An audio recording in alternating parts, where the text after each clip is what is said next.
As you see, my dear students and stakeholders and experts, climate change is not an issue of academicians and scientists alone. It is a cross-cutting issue that affects agriculture, science, education, and health. And R&D is so important.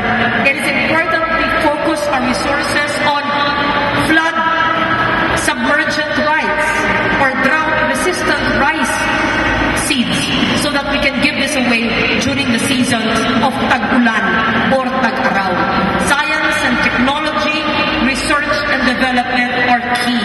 And that is why, as chair of the Agriculture Committee in the Senate and as vice chair of the Finance Committee, I will make sure that we recast the agriculture budget to make sure that it is climate sensitive and disaster risk reduction adaptive. What does DRR mean? Disaster risk reduction means that if we do climate change adaptation by planting trees, by planting mangroves in the coastal areas, by protecting our watersheds and doing massive reforestation in our watersheds, if we don't throw garbage in our lakes, sa ating mga lawa, in our rivers, sa ating mga ilog, if we don't allow quarrying and mining in those mountains, para naman hindi lupa at mudflow at buhangin, gaya na nanggaling at nangyayari sa Ana River at sa nangyari dito, if we do this protection, which I call is environmental protection and adaptation, we will have a better situation. So we have all the legislation in place. All we need to do is to implement it properly and for the national government to fund it. Climate change could also put additional pressure on already severely strained watersheds, which in turn will affect our coastal areas. There is more than enough reason to be fearful if we are unable to face the challenges of climate change on our watersheds. Thankfully and fortunately, you are as passionate as I am about the protection of our watersheds. And your gathering here today shows us that in tackling the challenges of climate change, we have the help of our experts, our local leaders, who know more than anyone else the concerns and needs of our constituents and the unique geography of the respective localities. And as we commence this conference to address the challenges and issues of the degradation of our watersheds, let us bear in mind that the Climate Change Act provides us with significant head start in the development and implementation of whatever policies and programs we craft for the protection of our watersheds. This conference delivers the message that we should all actively participate in ensuring that the management of our watersheds is sustainable and responsible. Climate change adaptation is water adaptation. Implementing sustainable management of river basins builds the resilience of communities and the economy. This results from both effective water governance, which builds adaptive capacity that is vital to successful climate change adaptation and well-functioning watersheds.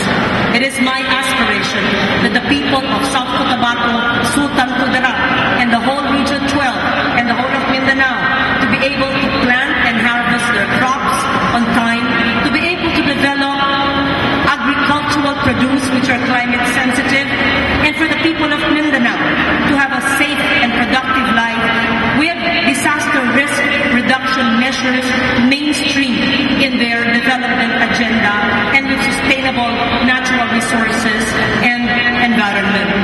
Let me just note that the Philippines has a wealth of natural resources.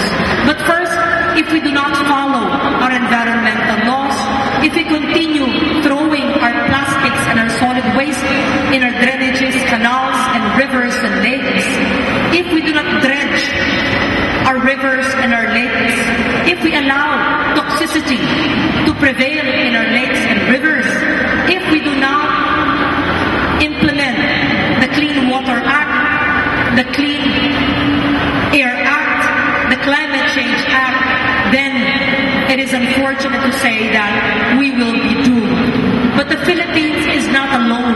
We have a global community to live in, and we must use our diplomacy adaptation, and most important for them, mitigation. On the local setting, we have learned from the lessons of Ondoy and Pepel. Nalaman natin na ang pagpuputol ng punong kahoy sa mga watershed at sa ating kabundukan ay nagdulot ng kawalan ng kabuhayan at ng kamatayan. Natutunan natin na ang ating pagtatapon ng basura sa ating mga ilog, karagatan at sa ating mga kanal ay nagdulot ng laganap na pagbabaha na nakawasak ng ating mga tahanan at ng ating mga kabuhayan. Nalaman din natin na dahil hindi updated ang mga protocol ng ating mga dam operators ay sa gitna ng gabi, namatay na lang ang mga tao dahil nagkalaya ng tubig sa mga dam gaya ng nangyari sa San Roque, Pangasinan.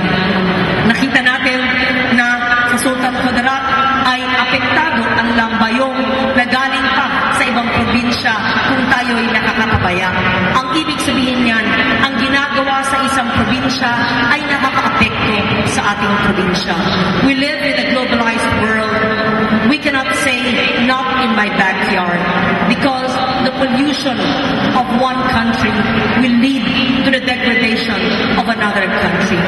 It is important that we do our share in saving the environment, whether you are a student of the Isula National High School, or whether you are a participant of this National Conference of Climate Change on Watershed Protection, or whether you're an elected official of the provinces in Mindanao, or a nationally elected official.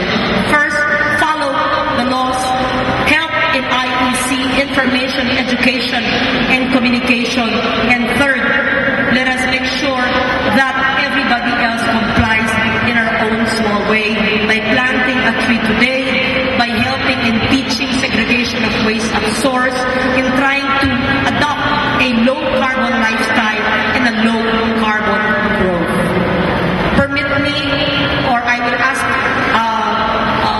hihingi po ng paumanhin na napahaba ang aking mensahe, because when I talk about the environment and climate change, I can go on and on. I thank you for this opportunity for addressing this multi-sectoral crowd of students and experts in this National Climate Change Conference. I will return to Manila today, and I will make sure that both Governor Daisy and Governor Teng and the organizers of the Philippine Watershed Conference have copies of my DVDs for information, education, and communications. One is a docudrama for the barangay level on Ulan sa Tag-Araw. Ito po'y ginawa ko 5 years ago. Nung ginawa ko 5 years ago, pinapantawanan ako ng aking mga kaibigan at sinabi, bakit naman sinasabi na lalakas ang bagyo, na babahayin tayo, na magkakaroon ng ulan sa Tag-Araw? Sabi ko, makinig lang kayo at mangyayari yan at gawin ninyo ang dapat gawin ngayon 5 years ago. I'm now distributing my 5-year-old docu-drama to all those who are interested, and please show it in your respective constituencies. I've also done animation or cartoons for the elementary schools, public schools, private schools, both for the forest and for the seas, so that our children are imbibed with environmental awareness. And as you've seen earlier, I have a 30-minute United Nations documentary where I talk about the global scenario on disaster risk reduction, because I have been appointed by the UN as their Asia Pacific champion for disaster reduction and climate change adaptation. But all these titles and all these laws will be to naught and will be useless if I do not have you to help me in saving our beautiful country and saving the only earth that we live in. Nature is fighting back, kaya nga ang tawag natin inang kalikasan. Nature nurtures, and therefore we must nurture it back. And let it be said that during our watch, during our lifetime, we have made a difference in making the lives of our people better. Isang luntiang araw sa ating lahat. Mabuhay ang mga Sultan Kudarat at